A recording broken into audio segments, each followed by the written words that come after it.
Service stadium हाथीबड़ कला में कार्यक्रम का आयोजन किया गया। रक्षाबंधन कार्यक्रम 2026 आयोजित किया गया। सीएम धामी कार्यक्रम में पहुंचे हैं, सुनवाते क्या कुछ कह रहे हैं। जब हम छोटे थे तो बक्सा कहते थे वोटों का बक्सा तो अब वोटों की बक्से की जगह ईवीएम हो गया। वो ईवीएम जब खुलेगा उसमें से कमल ही कमल, कमल ही कमल, कमल ही कमल निकलेगा और इतने कमल की लड़ियां ही लड़ियां, कमल की झड़ियां ही झड़ियां लग जाएंगी और दीपावली का त्योहार हो जाएगा। और ये जो त्योहार है ये हमको परस्पर एक दूसरे के प्रति और प्रेम और भाई बहन का पवित्र रिश्ता मजबूत करने का त्योहार है। ऐसे में जहां बहनें अपने भाई के जीवन के लिए, उसकी लंबी आयु के लिए, उसकी समृद्धि के लिए प्रार्थना करती हैं, रक्षा का सूत्र बांधती हैं, वहीं भाई भी अपनी बहनों की संपूर्ण सुरक्षा का संकल्प लेता है। यह ऐसा त्योहार है हमारा। और यह हमको यह भी याद दिलाता है कि नारी का सम्मान करना है। यह हमारा संस्कार है, यह हमारी संस्कृति है, यह हमारे पूर्वजों के द्वारा आदिकाल से इस त्योहार को हम लोग मनाते आए हैं। इसीलिए हमारे शास्त्रों में कहा गया है कि यत्र नारेस्तु पूजयन्तो रमन्त तत्र देवता, यानी कि जहां नारियों का सम्मान होता है, जहां हमारी मातृशक्ति का सम्मान होता है, उनके साथ अच्छा व्यवहार किया जाता है, वहां पर देवताओं का वास होता है। और आज इसी भावना को लेकर हमारे प्रधानमंत्री मोदी जी के नेतृत्व में महिलाओं को आगे बढ़ाने के लिए निरंतर काम हो रहा है। निरंतर एक के बाद एक योजनाएं लागू की जा रही है। आजाद भारत के इतिहास में इन 70 सालों के बाद जब प्रधानमंत्री के रूप में मोदी जी आए, उन्होंने सबसे पहले अगर किसी की चिंता करी तो उन्होंने महिलाओं की करी। चाहे वो धुएं से उनको मुक्ति दिलानी हो,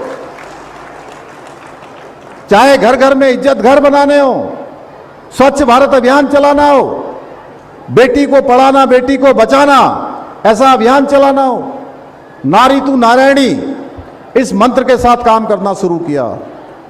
अब याद करिए, एक जमाने में गैस का सिलेंडर लेना कितना कठिन होता था।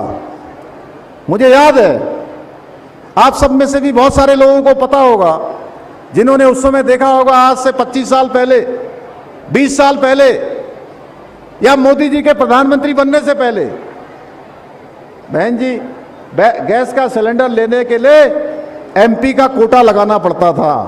एक एमपी को, एक मेंबर ऑफ पार्लियामेंट को, एक सांसद सदस्य को 10-20 का कोटा मिलता था कि 10-20 लोगों को अपने पूरे लोकसभा क्षेत्र के अंदर वो गैस का सिलेंडर दे सकता है। ऐसी दुर्लभ चीज थी गैस का सिलेंडर। और हमारे प्रधानमंत्री मोदी जी ने 15 करोड़ बहनों को गैस का सिलेंडर मुफ्त में उनके घर तक पहुंचा दिया और उस चूल्हे के धुएं से मुक्ति दिला दी। जंगल जाने से बचा लिया, दुर्घटनाएं होने से बचा लिया। कितने प्रकार की योजनाएं उन्होंने मातृशक्ति को आगे बढ़ाने के लिए करी। और आज इसीलिए चाहे वो आयुष्मान भारत योजना हो, लखपति दीदी योजना हो, ड्रोन दीदी योजना हो, या हमारी स्वयं सहायता समूह की बहनों को आगे बढ़ाना हो। अभी हमारी बहन जी कह रही थी यहां पर, ऐसे अनेक योजनाएं केवल इसलिए लाई गई कि उसमें मातृशक्ति को आगे बढ़ाना है, मातृशक्ति का सम्मान भी होना है, उनके आत्मविश्वास को भी बढ़ाना है, उनकी सुरक्षा भी होनी है, उनका सशक्तिकरण भी होना है, उनको रोजगार और स्वरोजगार से भी जोड़ना है। यह प्रधानमंत्री जी की प्राथमिकता थी। और उसी को आत्मसात करते हुए हमने भी पहले दिन से, आप सबको याद होगा, 4 जुलाई 2021 को मैंने जब मुख्यमंत्री के रूप में काम करना शुरू किया, उस समय बहुत कठिन दौर था। कोरोना महामारी आई हुई थी और कोरोना महामारी के समय में हमारी बहनें जो स्वयं सहायता समूह चलाती थीं, बहुत सारे काम करती थी, उत्पाद बनाती थी, कोई खाने का उत्पाद, कोई खिलौने बनाने का काम, कोई जो है बुनाई का काम, कोई सिलाई का काम, कोई हथकरघा का काम, ऐसे अनेक काम करती थी। उनके जो सामान थे, उनके बनाए हुए उत्पाद थे, उसको बेचने के लिए बाजार नहीं मिल रहा था। हमने राज्य मंत्रिमंडल में तय किया कि हम अपनी स्वयं सहायता समूह की सभी बहनों को, ऐसे समूहों को, युवक मंगल दल को, महिला मंगल दलों को, सबको एक पैकेज देंगे और उनकी सहायता करेंगे। हर एक समूह को हमने सहायता का प्रावधान किया भाइयों बहनों। वो इसलिए किया कि ऐसे समय में हमारी बहनों को कमजोर नहीं पड़ना चाहिए, राज्य के अंदर हमारी बहनों को आगे बढ़ने का अवसर मिलना चाहिए। और क्योंकि यहाँ कठिन परिस्थितियों में हमारी बहनें काम करती हैं, यहाँ की जो मातृशक्ति है उसका जीवन अत्यधिक कठिन होता है। मैंने देखा है, अपनी माँ को देखा है मैंने, कितनी कठिन परिस्थितियों में काम करती हैं पहाड़ में महिलाएं।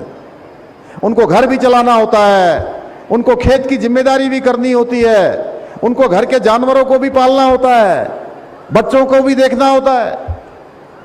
और उसके बावजूद भी हमारी महिलाओं की हिम्मत की हमेशा मैं सराहना करता हूं, मुक्त कंठ से प्रशंसा करता हूं, उनको नमन करता हूं।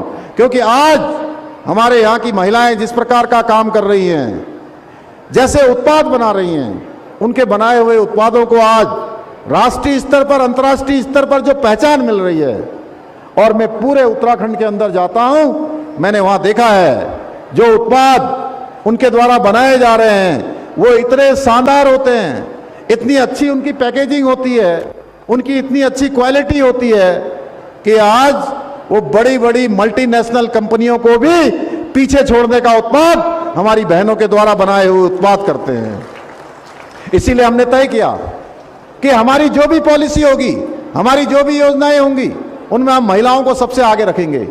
चाहे वो महिलाओं को सरकारी नौकरियों में 30% का आरक्षण देना हो, हर क्षेत्र में महिलाओं की भागीदारी बढ़ानी हो, चाहे कोऑपरेटिव में 33% का आरक्षण देना हो, या महिलाओं के लिए महालक्ष्मी योजना लानी हो, महिला सशक्तिकरण की योजना लानी हो, एकल महिला रोजगार योजना लानी हो, या स्वयं सहायता समूह की बहनों को उनके उत्पादों को बेचने के लिए सशक्त बहना उत्सव योजना लानी हो।